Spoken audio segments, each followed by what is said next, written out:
దేవుని స్తోత్రములు. ఒక మాట ఏంటంట, మళ్ళీ చదవండి. ఈ స్వతంత్రము అనుగ్రహించి క్రీస్తు మనలను స్వతంత్రులుగా చేసి ఉంటాడు. ఏమి స్వతంత్రం అనుగ్రహించాడు మనకి? ఏమి స్వతంత్రం అనుగ్రహించాడంటే ఈ లోక సంబంధముగా స్వాతంత్రం వచ్చింది. ఈ దినమున ఈ తారీఖున అంతేనా? స్వాతంత్రం వచ్చిందంటే ఇది లోక సంబంధమైన, శరీర సంబంధమైన చాలా మంది అది మనకి మన దేశంలో స్వాతంత్రం తీసుకోవడానికి ఎంతో మంది బలైపోయారు. కానీ స్వాతంత్రం తీసుకొచ్చింది ఎవరో మీకు తెలుసు కదా? ఎవరు తీసుకొచ్చారు? గాంధీ మహాత్ముడు. గాంధీ మహాత్ముడు ఎలా తీసుకొచ్చాడు? శాంతియుక్తంగా తీసుకొచ్చాడు. మరట గాంధీ మహాత్ముడు పరిశుద్ధ గ్రంథం చదివాడంట. గాంధీ మహాత్ముడు పరిశుద్ధ గ్రంథం చదివితే ఆ పరిశుద్ధ గ్రంథంలో కొన్ని మాటలు తీసుకున్నాడు. పదార్థాలు ఏమని ఉన్నాయి మరి? ఈ యొక్క మూలమైన ఏదైనా ఉద్దేశంలో ఏది కూడా మీరు మీ పరుగు వారి భార్యను నీ పొరుగు వారికి ఏది ఆశించకూడదు, ఏది ఆశించకూడదు అని చెప్పాడు కదా. ఇవన్నీ పట్టుకొని భద్రతగా చేసుకొని ఎవరి దగ్గరికి వెళ్ళాడు? బ్రిటిష్ వారి దగ్గరికి వెళ్ళాడు. మీరు చేసేది ఒకటి, మీరు చదివేది ఒకటి, మీరు పూజ చేసేది ఒకటి, మీరు ప్రార్థన చేసేది ఒకటి, మీరు అన్యాయం చేసేది మరొకటి అని ప్రశ్న అడిగాడంట. ప్రశ్న అడిగినప్పుడు వారు ప్రశ్నకి జవాబు చెప్పలేకపోయారు. నువ్వు చెప్పలేకపోయారు. మన దేశాన్ని మరి మనల్ని యొక్క ఇండియా దేశాన్ని ఏర్పాటు చేసిన ఆ బ్రిటిష్ వారు శోధించినప్పుడు మరి ఎంతో మంది దాని కొరకు అదోషకరమైన కానీ అంతవరకే అనేకులు చాలా మంది బలైపోయారు. కానీ ఇతను మాత్రం గాంధీ మాత్రం లేఖనముల ప్రకారం పరిశుద్ధ గ్రంథాన్ని ఎత్తి వారికి చూపించినప్పుడు వారు సమాధానం చెప్పలేక సిగ్గుపడిపోయారు. దేవుని స్తోత్రములు. అలాగే లోకరీతిగా ఇప్పుడైతే మనము చదువుకున్న భాగములో ఏమొచ్చిందట? ఇప్పుడైతే నీకు స్వాతంత్రము వచ్చింది. దేన్ని బట్టి మనకి స్వాతంత్రం వచ్చిందంటే ఎఫెసీయులకు రాసిన పత్రిక 2వ అధ్యాయము 13వ వచనం చదవండి. ఎఫెసీయులకు రాసిన పత్రిక 2వ అధ్యాయము 5 మునుపు దూరస్తులైన మీరు ఇప్పుడు క్రీస్తు యేసునందు క్రీస్తు రక్తము వలన సమీపస్తులై ఉన్నారు. ఆయన మనకు సమాధానమై ఉండి మీకును మాకును ఉన్న దేశమును అనగా ఇది రూపకముగా ఆజ్ఞల గల ధర్మశాస్త్రమును మన శరీరమందు కొట్టివేయబడెను. చాలా మంది స్తోత్రములు. ఇంకా కిందకి చదువుకుంటే మన నిర్జీవమైన క్రియలను బట్టి వీళ్ళకు ఆయన తీసుకుంటాడు. తన దేవుని స్తోత్రములు. ఏ రూపముగా ఇటువరకైతే మనము దేవుని నమ్ముకోకపోవడము, వాటిని ఎరగకపోవడము, దేవుని మార్గానికి రాకపోవడము, ఎట్లున్నాము? దేవునికి దూరముగా ఉన్నాము. దేవునికి దూరముగా ఉన్నాము. కానీ ఇప్పుడైతే దేవునికి సమీపస్తులుగా ఎత్తుకున్నాము. దేవుని దగ్గర ఎత్తుకున్నాము. దేవుని దగ్గర ఎందుకు సమీపస్తులుగా ఉన్నాము? ఆయన రక్తము వలన మనము కడగబడ్డాము. ఆయన రక్తము వలన మనము కడగబడ్డాము. యేసు క్రీస్తు రక్తము వలన మనము కడగబడిన వారిని కనుక, ముద్రించబడిన వారిని కనుక ఆయనకి దగ్గరగా ఉన్నాము. ఇప్పుడు తండ్రి కుమారుడిని దగ్గరకు తీసుకుంటాడు. తీసుకుంటాడు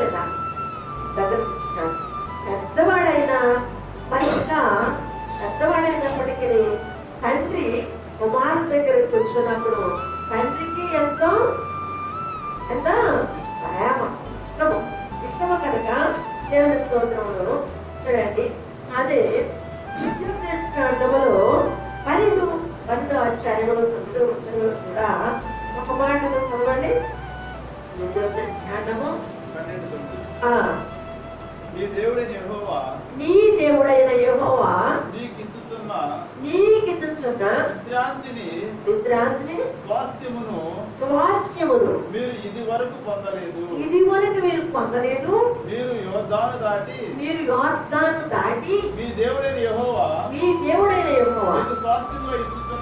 మీకు స్వాస్థ్యముగా ఇచ్చుచున్న దేశమున నివాసులైన తరువాత ఆయన మీ చుట్టూ నుండి శత్రువులు అందరూ లేకుండా మీకు విశ్రాంతి కలుగజేస్తాడు. ఏం చేస్తాడంట? దేవుడు ఏమంటున్నాడు? ఇశ్రాయేలు జనాంగాన్ని నది దాటి ఎక్కడికి? నది దాటి ఎక్కడికి వెళ్ళాలంట? ఆయన పాటు ప్రవహించే దేశానికి వెళ్ళినప్పుడు అక్కడ మీ శత్రువులు ఉంటే వారి నేను మీకు స్వాతంత్రము, మీకు స్వతంత్రం. ఏ దేశం అది? ఇశ్రాయేలుకి వెళ్తానంటే దేశము దేశం. ఐగుప్తు దేశం నుండి బయటికి రావాలంటే వారు ఎంతో ప్రార్థన చేశారంట. ఇశ్రాయేలు ఎంతో ప్రార్థన చేశారు. అక్కడ నుండి మరి మోష దేవుని దగ్గర ఎన్ని దినాలు ఉన్నాడు? కొండ మీద ఎన్ని దినాలు ఉన్నాడు? 40 దినాలు ఉన్నాడు. మోష చేతిలో ఒక కర్ర ఇచ్చాడు. ఆ కర్ర పేరేంటి? మోష ఒక కర్ర ఇచ్చాడు. ఆ కర్ర పేరేంటి? ఎన్నో కర్రలు ఉంటాయి బైబిల్, ఎన్నో కర్రలు ఉన్నాయి. మోష చేతి కర్ర ఇచ్చినప్పుడు ఆ కర్ర ద్వారా అద్భుతాలు చేశాడు. ఎందుకంటే ఆరోను కర్ర మోష కర్ర అద్భుతాల కర్ర, దేవుని కర్ర, దేవుని చేతుల కర్ర. మరి ఇప్పుడు కాపం చేతిలో కూడా కర్ర ఉంటాయి. ఇప్పుడు శ్రీమోనాయి గారి చేతిలో కూడా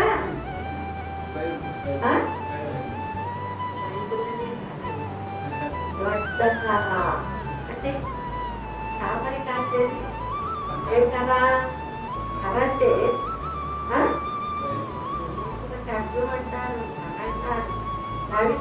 ఉన్నాడు నాడాంతకారమైన వీళ్ళు నేను అమ్మాయి లేదు దొడ్డ కర్రకి దేవుడి స్తోత్రములు. అలాగే దేవుని దగ్గర 40 దినములు ఉన్నాడు. అయితే వాళ్ళని ఆ యొక్క ఎర్ర సముద్రమును దాటింప చేయడానికి ఏం చేశాడు? అక్కడ అందరూ ఏమన్నారు? అక్కడ మాకు లేక ఇక్కడికి తీసుకొచ్చావా అన్నారు. అయితే సముద్రము దాటారా లేదా? సముద్రము దాటారు. అంటే వారసత్వ బ్రతుకుల నుండి, ఆ యొక్క కష్టాల నుండి, ఆ యొక్క బాధల నుండి వారు ఎక్కడికి దాటారు? సముద్రము దాటారు. ఎక్కడికి వెళ్తానికి వారిని తీసుకొచ్చిన దేవుడు? ఎక్కడికి వెళ్తానికి? పాలు తేనెలు పాలిచ్చే దేశం. సముద్రము దాటిన తర్వాత అంట మిరియాము చూడండి, ఆ నిర్గమకాండం 15:20లో మిరియాము అంట సహోదరియు ప్రవక్తయు మిరియాము తంబురను చేత పట్టుకొనెను. స్త్రీలందరూ నాట్యములతో ఆమె వెంబడి వెళ్ళగా మిరియాము వారితో కలిసి ఇట్లు పల్లవి పాడారు. ఎందుకు? సముద్రము దాటారు.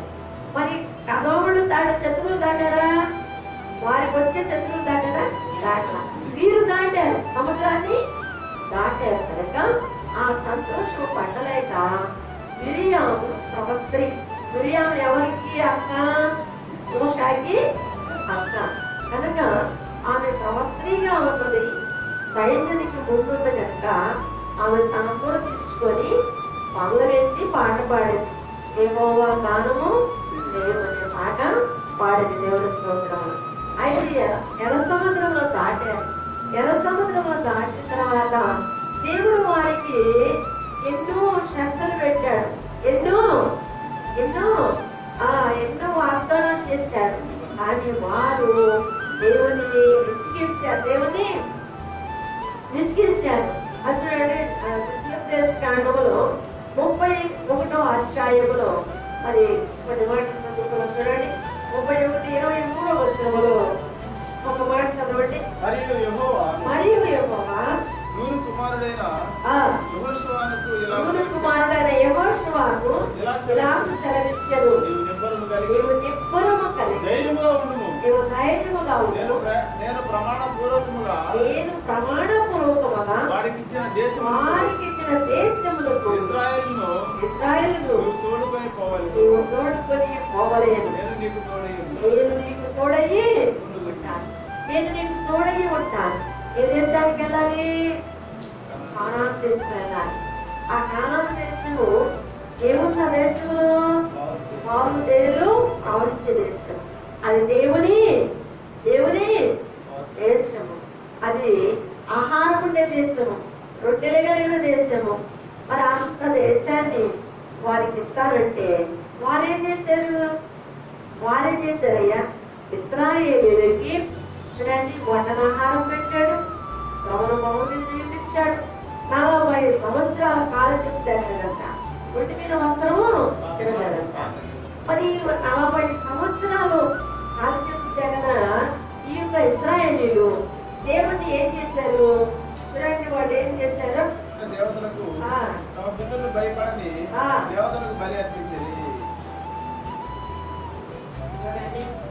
ఏటికి బలి అర్పించారు? వారు దేవతలు లేని దయ్యములకు ఎరగని దేవతలకు కొత్తగా పుట్టారంట. కొత్తగా పుట్టారంట. దేవుడిని విడిచిపెట్టారు. చూడండి, ఐగుప్తు దేశంలో వారు బానిసత్వముగా ఉండి కష్టాల్లో ఉండి బాధల్లో ఉండి మట్టి కొరికి రాళ్ళు పోసుకుంటూ వాళ్ళు ఇచ్చిన లోకాన్ని వచ్చి బ్రతుకుతుంటే అలా ఉండకూడదని దేవుడు మోషాన్ని పంపించి ఐగుప్తు దేశం నుండి బానిసత్వం నుండి అక్కడికి తీసుకొచ్చి ఎర్ర సముద్రం దాటింపు చేసి మరి వారికి దేవతలు తిని ఆహారం తిన్నారు. మరి ఆ రీతిగా పోషించిన దేవుడిని మరిచిపోయి దేవుడిని పట్టారు. ఎవరు పట్టారు? కొత్తగా పుట్టించుకున్నారంట దేవతలకు పట్టారంట. న్యాయమేనా? మనిషికి న్యాయం ఉందా? చెప్పండి, న్యాయమేనది? మరి న్యాయమేనా? మరి ఆనాడు చేసిన పనులు కూడా ఈనాడు కూడా ఏం చేస్తున్నారు? దేవుణ్ణి మరచిపోతున్నారు. నిన్ను పుట్టించిన దేవుణ్ణి మర్చిపోతున్నారు. ఎస్కేల్ గ్రంథంలో అంటాడు 16వ అధ్యాయంలో, నిన్ను పుట్టించింది ఎవరు? దేవుడే కదా. మరి అలాంటి దేవుణ్ణి మర్చిపోయి వారి ఇష్టానుసారముగా 16వ అధ్యాయం ఎస్కేల్ 16వ అధ్యాయంలో నీ జనన విధి చూడగా పుట్టిన నాడు ఆయన సూత్రం పోయలేదు, శుభ్రమవుటకు నీళ్లతో కడగబడలేదు, ఉప్పు రాయలేదు, బట్ట చుట్టకపోయేది. అయితే ఈ పనుల్లో ఒకటైనా నువ్వు చేయవలసి ఎవరు కటాక్షించలేదు. జాలి పడిన వాడు ఒకడు జాలిపడిన వాడు ఎవరు లేదు. కానీ నీవు పుట్టిన నాడే బయట నేలను పారవేయబడి అసహ్యముగా ఉంటుంది. చూడండి సరే, అయితే దేవుడు వచ్చాట, నీవు దీర్ఘాయుష్కాలం ఇచ్చాడట. దేవుడు వచ్చి చేశాడు దీర్ఘాయుష్కాలం. అంతేకాదు, ఇంకా అతనికి ఆమెకి ఏమి ఇచ్చాడు? ఆభరణములు ఇచ్చాడు, మంచి బట్టలు ఇచ్చాడు, ఆభరణలు ఇచ్చాడు, వస్తువులు ఇచ్చాడు, అన్ని ఇచ్చాడు. ఏం చేసింది ఆమె? తీసుకెళ్ళి దేవుడికి చెప్పవలసినవి కాకుండా మరొక విగ్రహములకు దానం చేసేస్తాయి. దేవుడి స్తోత్రములు. దేవుడికి ఆయుష్కాలం ఇచ్చాడు, ఆరోగ్యం ఇచ్చాడు, అవసరం ఇచ్చాడు, అన్ని ఇచ్చాడు. కానీ నీవు మాత్రము దేవుణ్ణి మార్చుకోలేదు. నీవు మాత్రం దేవుణ్ణి మార్చుకోలేదు. ఇప్పుడు కూడా దేవుడిని మరచు వారు ఎంతో మంది ఉన్నారు, ఎంతో మంది ఉన్నారు. మీరు చేయగానే అమ్మో దేవుడు నాకు మెచ్చిందంట. కానీ కొన్ని దినాలే అట ఆ మనస్సాక్షి, కొన్ని దినాలే. ఆ తర్వాత ఏం చేస్తారు? ఏం కదా దేవుడిని విడిచిపెట్టేస్తున్నారు, వారి ఇష్టానుసారంగా ప్రవర్తిస్తున్నారు. మరి అలా చేయొచ్చా? అలాగూ చేయటం మంచిదా? మంచిది కాదు. మరి అందుకనే దేవుడు వచ్చిన దేనికంటే పాపాత్ములే తన సుతులు, ప్రభు యేసునికి స్నేహితులు. నీ పాప మెల్లను బ్రోమా, నీకింకా మోక్షము కలుగు. నీ పాప మెల్లను బ్రోమా, నీకింకా మోక్షము కలుగు. ప్రజలారా వేగమిరారే, నిజ దైవమును కనుగొనరే. ప్రతివాడు మోక్షము చేరా, ప్రభు యేసు వార్తను వినరే.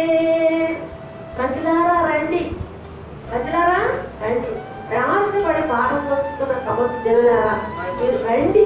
మీరు రండి, నా దగ్గర విశ్రాంతి ఉన్నది, నా దగ్గర పాపానికి క్షమాపణ ఉన్నది, మీ యొక్క దోషానికి క్షమాపణ ఉన్నది, మీ యొక్క వ్యాధికి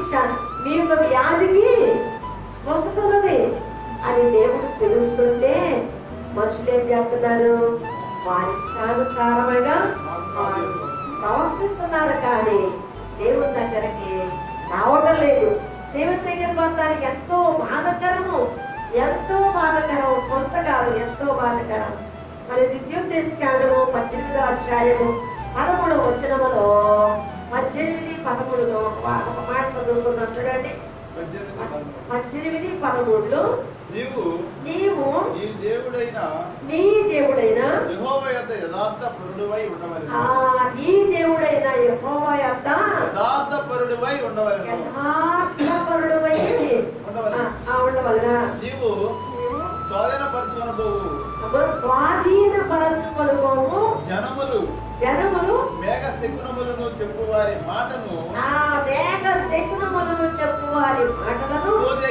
మాటను విందురు. మాట్లాడతారట. ఎవరు మాట్లాడతారు? సోదిగాండ్ర మాటలు విందురు. మరి దేవుడు ఏమంటాడు? నీ దేవుడు యెహోవా నిన్ను అలాగున చేయనీయడు. అంటే దేవుని స్తోత్రాలు. చూడండి, ఇశ్రాయేలు జనులను స్వాధీనపరచుకోవడము, దేశమును నడిపిస్తానికి మోషే కష్టపడ్డాడు, బయటికి తీసుకొచ్చాడు, స్వతంత్రం ఇచ్చాడు. దేవుడు వారికి స్వతంత్రం ఇచ్చాడు. ఆ స్వతంత్రాన్ని వారు ఏం చేస్తున్నారు? స్వతంత్రాన్ని ఏం చేస్తున్నారు? దుర్వినియోగం చేస్తున్నారు. మరి మంచిని చెడుగా మార్చుకున్నారు, మంచిని చెడుగా మార్చుకున్నారు. బ్రిటిష్ వాళ్ళు కట్టిన ఆ బ్రిడ్జిలు కానీ పునాదులు కానీ, నేను చెన్నై దాటి మన ఆంధ్ర బోర్డర్ చివరికి వెళ్ళి వచ్చాను.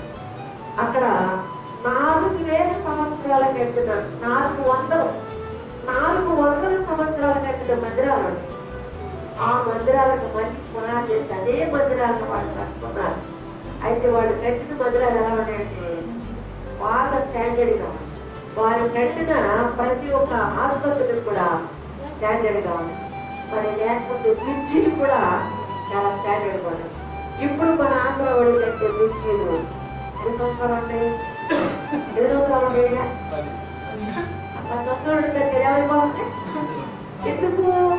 మోసం, దగ అంటే అనకూడదు. మనిషి కాదా? మరంతా మోసమే. చూడండి, మరి అట్టయి దేవుడు వారిని పంపించేసి మనకి స్వాతంత్రం ఇస్తే మన వారు మరి మన రాజ్యాన్ని మన ఆంధ్రాన్ని లేకపోతే మన ఇండియాన్ని పరిపాలించే నాయకులు ఏం చేస్తున్నారు? రోడ్లు కొట్టుకొని, అంటే ప్రజలు రోడ్డు కొట్టుకుని ఆడుకొస్తున్నారు. మిర్చీలు కట్టేవాళ్ళు, రోడ్డు కోసం వీళ్ళందరూ కూడా ఎలా చేస్తారు? అయితే దేవుని స్తోత్రంలో స్వాతంత్రం తెచ్చిన వారు ఎంతో కష్టపడితే మరి అనుభవించేవారు సంతోషంగా అనుభవిస్తున్నారు కదా. మరి యేసుక్రీస్తు వారికి కూడా పరలోకమును విడిచి మన కొరకు భూలోకానికి వచ్చి స్వాతంత్రం ఇచ్చాడు. ఏం స్వాతంత్రము? ఏ స్వాతంత్రము? పాపము నుండి విడుదల, పాపము నుండి విడుదల, మరి వ్యాధి నుండి పాప భారమెల్ల మోసి మురుము దించి వేసినావు, వ్యాధి భారమెల్ల మోసి వ్యాధి దించి వేసినావు, శిక్ష భారమెల్ల మోసి శిక్ష దించి వేశావు. రక్షకాన వందనాలు, దేవుని స్తోత్రాలు. చూడండి, మన పాపము మరి మన పాపానికి మరి ఆయన ఎలా అయిపోయాడు? దేవుని స్తోత్రాలు. పాపాత్ములనబడి వారి భారము తీయన గోరి ప్రభు యేసు చూపిన దారి పరమందు సుఖమిడు దారి, పరమందు సుఖమిడు దారి. ప్రజలారా గమిరారే నిజ దైవమును కనుగొనరే, ప్రతివాడు మోక్షము చేరా ప్రభు యేసు వార్తను వినరే. నిజ దైవం ఏంటో కనుగొనాలి. నిజమేంటో, నిజమేంటో, ఏది మనకు మార్గం అయ్యున్నది, ఏది మనకి పరలోకానికి మనం ఎలా వెళ్తాము పరలోకానికి? నిజ దైవాన్ని కనుగొంటున్నారా? నిజ దైవం ఏంటి? మనకి పరలోక రాజ్యం వెళ్ళడానికి మార్గం ఏంటి? యేసు ప్రభు వారు అంటాడు, నేనే మార్గము సత్యము జీవమై ఉన్నాను, నా ద్వారా తప్పితే మీరు వెళ్ళలేము అని అంటున్నాడు. కనుక ప్రయాసపడి భారం మోసుకున్న సమస్యలారా నా దగ్గరికి రండి అంటున్నాడు. కానీ రావడానికి ఎంత బాధో, రావడానికి ఎంతో బాధ. దేవుని స్తోత్రములు. ఈనాడు మరి వచ్చిన మన దేశానికి, అంటే అన్ని దేశాలకు వచ్చింది దేవుని స్తోత్రములు. 2019 సంవత్సరంలోనే 2019 సంవత్సరం మరి డిసెంబర్ నెలలోనే నేను కాకానితో వెళ్ళినప్పుడు కిన్నబాబాయ్ గారు రాష్ట్రం చేత మాట చెప్పారు. ఏంటంటే అప్పటికే వ్యాధి చైనా మరి ఇంకా అమెరికా కూర్చుందంట. ఈ కరోనా వ్యాధి వచ్చింది, దాని కొరకు మీరు అసలు చేయండి, ఫాస్టింగ్ దొరికితే నేను అనుకున్నాను. కరోనా అనేది కూడా వ్యాధేనా అని నాకు వస్తున్నాను, గుణం గోచరం కాదు. ఆ తర్వాత దేవుని స్తోత్రములు. గొప్ప సంగతి ఏంటంటే మరి తాతయ్య గారు చనిపోయిన తర్వాత 2 నెలలో రాజమండ్రి మీటింగ్కి వెళ్ళినప్పుడు, అప్పుడే స్టార్టింగ్ రాజమండ్రి మీటింగ్కి వెళ్ళి మేము వచ్చేసే మా తెల్లారే వస్తాయి. అసలు నేను వెళ్ళలేదు అనుకున్నాను. పాస్టర్ గారు బలవంతం చేసి తీసుకెళ్ళాను. దేవుని స్తోత్రంలో నేను రావాల్సిందని నన్ను బలవంతం చేసి మనం తీసుకెళ్ళి దేవుని స్తోత్రములు. అలాగే మనకి ఎంత స్వతంత్రం ఇచ్చిన యేసుక్రీస్తు వారు మరి ఆ యేసు ప్రభువుని మన కోసం పరమును వేడి బోధకులకు వచ్చినప్పుడు మనం ఆయన ఎంత ప్రేమించాలి, మనం ఆయన్ని ఎంత ప్రేమించే వారిగా ఉండాలి. దేవుని స్తోత్రాలు.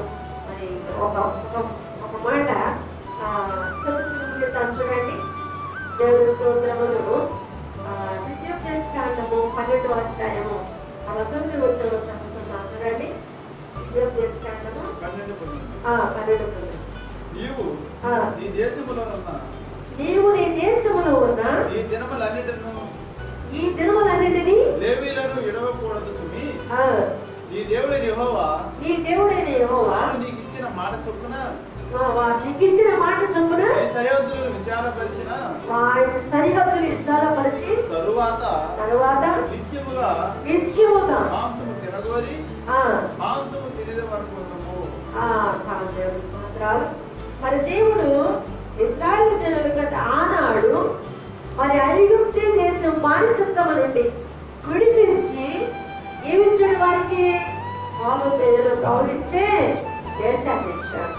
ఈనాడు కూడా మనకి మరి కొన్ని సంవత్సరాల క్రితము మరి గాంధీ మహాత్ముడు ఏం చేశాడు?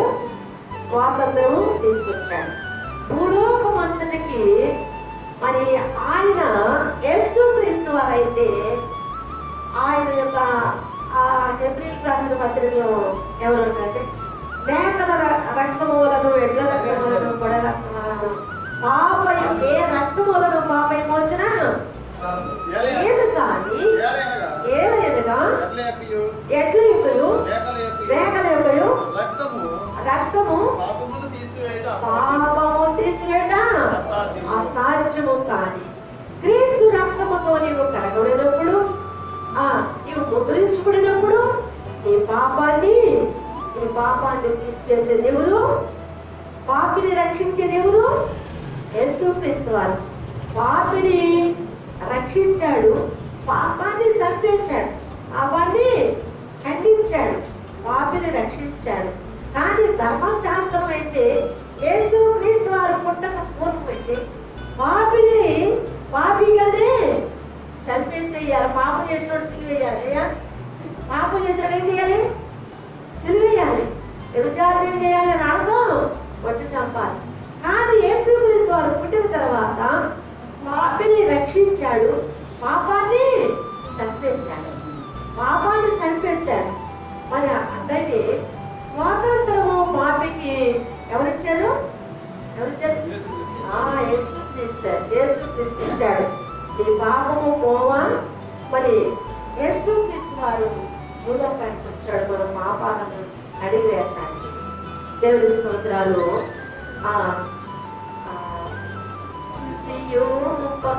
బలియు అర్పణ కోరవు నీవు, బలియు అర్పణ కోరవు నీవు, బలి చేయితివినా దోషములాకై, బలి చేయితివినా దోషములాకై, స్తుతి సింహాసన సీదుడా యేసు రాజా దివ్య తేజా.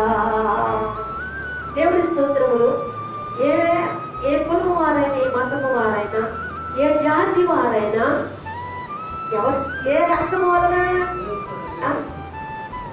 యేసు రక్తం వలనే పాపానికి విమోచన. ముద్ర కలిగిన వారేమో మురియుచుందురు, ముద్ర కలిగిన వారేమో మురియుచుందురు, రెక్కల కలిగిన వారేమో ఎగురుచుందురు. ముద్ర లేని వారు, రెక్కలు లేని వారు పడిపోయే పాతాళానికి దిగిపోవచ్చు. దేవుడి స్తోత్రము. జయం జయం యేసురాజు అనే పాట ఒక మాట ఉన్నది దేవుడి స్తోత్రములో. అయితే దేవుడి స్తోత్ర స్వాతంత్రము గలతీయులకు రాసిన పత్రిక మరి మొదటి 5వ అధ్యాయములో మనము ఆ ఒక మాట చదువుకుంటాము. ఈ స్వాతంత్రము అనుగ్రహించి క్రీస్తు మనలను స్వతంత్రులుగా చేశాడు. ఈ స్వతంత్రము దేవుడి స్తోత్రములు. మరి స్వతంత్రులుగా చేశాడంటే ఆయన రక్తముతో మనము కడగబడ్డాము. ఆయన రక్తంతో మనము కడగబడ్డాము. మనము ఆయన శరీరములోకి ఆయన రక్తమును త్రాగిన వాడు నిత్య జీవానికి వాడు మరణము లేదంట. ఒకవేళ మరణించిన తిరిగి లెగుస్తారంట. మరణం అన్న మాట తప్ప కానీ నిద్రించిన మాట మాత్రం దేవుడి స్తోత్రాలు. అపోస్తల కార్యంలో కూడా చూడండి 2వ అధ్యాయంలో మరి ఒక మాట చదువుకుంటాము. 38వ మీరు మారు మనసు పొంది పాప క్షమాపణ నిమిత్తము ప్రతివాడు యేసుక్రీస్తు నామమున బాప్తిస్మము పొందునా అప్పుడు మీరు పరిశుద్ధాత్మనే వరాన్ని పొందుతారు. ఈ వాగ్దానము మీకును మీ పిల్లలకు దూరస్తులందరికీ అనగా ప్రభువైన మన దేవుడు తన యుద్ధం పిలిచిన వారందరికీ మా దేవుడు దగ్గర పిలిచిన వారందరికీ ఎందుకని వారితో చెప్పారు. అందరికీ అంట, అందరికి కాదు, అందరికి, మీకు మీ పిల్లలకి, మీకు మీ పిల్లలకి. దేవుడి స్తోత్రములు. మరి ఇచ్చిన వాక్యము దేవుడు దీవించిన కాక మరి స్వాతంత్రము మరి మన శరీర సంబంధమైన స్వాతంత్రము ఒకటి, ఆత్మ సంబంధమైన స్వాతంత్రము రెండు. మరి ఇశ్రాయేలుకి స్వాతంత్రము ఎక్కడొచ్చింది? ఐగుప్తు నుండి విడిపించినప్పుడు పాలు తేదీలు ప్రవహించే దేశానికి వెళ్ళినప్పుడే స్వాతంత్రం వచ్చింది. దేవుడు సంబంధించిన వాక్యము దేవుడు దీవించును గాక. మరి మీ అందరికీ నా యొక్క వందన మహాపరిశుద్ధుడు మా తండ్రి స్తోత్రములు, వందనములు, నమస్కారము ప్రభా. ఆ బాధ్యతలు భావించి ప్రభా ఆయన రాలేదేమో అనుకుంటున్నాను, కానీ నా విశ్వాసాన్ని కొట్టివేసి విశ్వాసాన్ని బలపరిచి ఇప్పుడు దాంట్లో మీరు తీసుకుని వచ్చి ప్రభా నాయన ఇదిగో సీమోనయ్య గారు మరి ఈ మందిరంలో నాయన నిబిడలందరూ ఆ శక్తిగా ఎన్నందుకు నీ కృతజ్ఞత స్తోత్రములు. నా నిబిడలు నా ప్రభా హృదయంలో చేర్చుకొని వారికి, వారి పిల్లలకి, వారి కుటుంబానికి, వారి బంధువులకి ప్రభా నా తండ్రి వారి గ్రామంలో ప్రభాని స్వార్థను నా తండ్రి ప్రకటించే బిడ్డలుగా ఆయన దూరంకల పొలములను కొంచెం బిడ్డలుగా చేయమని ఆయన ఈ మందిరమును, సంఘమును, ఆయన ఈ గ్రామమును మీరు దీవించి ఆశ్రయించడం. దేని చేత కలవరపడుచున్నాము, దేని చేత భయపడుచున్నాము అది నీకు తెలుసు కనుక ఆ కలవరములను, ఆ భయమును మా మధ్యను దూరపరిచి లయపరిచి నీ పరిశుద్ధాత్మ కంచుతో మమ్మల్ని నింపమని యేసయ్య పరిశుద్ధుని ప్రార్థిస్తున్నాను పరమ తండ్రి. మీ అందరికీ మా యొక్క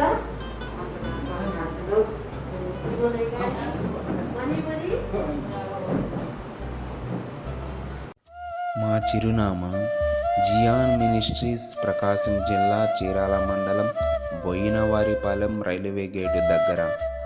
జియాన్ మినిస్ట్రీస్ సంఘ సహవాస కూటములు ప్రతి బుధవారము మరియు శనివారము రాత్రి 8 గంటల నుండి 10 గంటల వరకు ప్రార్థన కూటము జరుగును. ప్రతి ఆదివారం మధ్యాహ్నం 1 గంట నుండి 4 గంటల వరకు ఆరాధన కూటము జరుగును.